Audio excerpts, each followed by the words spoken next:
Hi, Jeff Tucholsky back again to talk more about the equipping sessions that we've been going through each Sunday after church. Today we did a quick review of where we've been in segment one, which was what would it look like if we did a better job of fulfilling the Great Commission and fulfilling the purpose of our church. Then we talked a bit about where we got to last time in segment two, and pretty much we ended right up with beginning to develop and write our own testimony or our own story. And that's kind of where we picked up this week, although we had left out a piece and we backed up a little bit. We did not talk about where the church's opportunities would be. We talked about where individual opportunities lie with your family, your friends, acquaintances, etc., and where we might meet them. But we're going to talk about where the church as a whole could.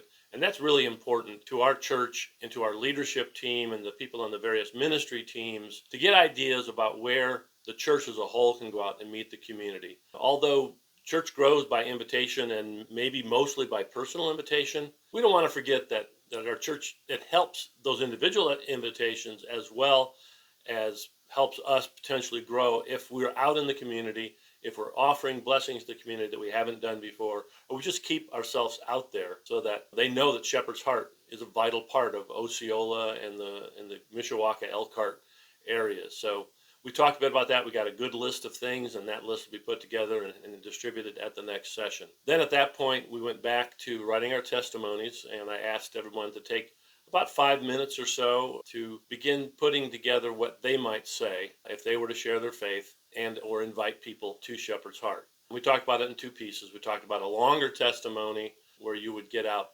more of your story, and then maybe a shorter invite where you would just have pieces of that. But the basic thing, you got to tell people why you want them to come and tell them a little about Shepherd's Heart and invite them to come and check us out and visit. Next week, when we finish up, we'll talk about more how to keep them at Shepherd's Heart if they do come, when we talk about hospitality, fellowship, and discipleship. So we did the two witness statements, the two testimony statements, kind of a short one and the longer one. Then we moved into spiritual conversations. Basically, we position this to what would you say if people asked you certain questions or made certain statements. For example, what do you say if someone said, how do I get saved? How do I become a Christian? Or if they make a statement like, I'm spiritual, I don't really need to go to church.